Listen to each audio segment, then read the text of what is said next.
Hey, welcome back to another video of Crypto Basics. In this video, we are going to learn how to change network in Ambire Wallet.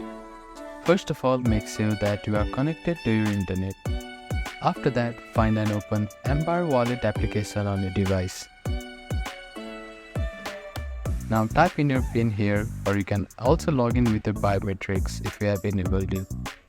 After that, at the top right corner of your screen, you can see Ethereum tab, which is the default network. Click on it and you will see various networks there. Now select the network you want to change to. After that, click on close button. As you can see that your network will be changed.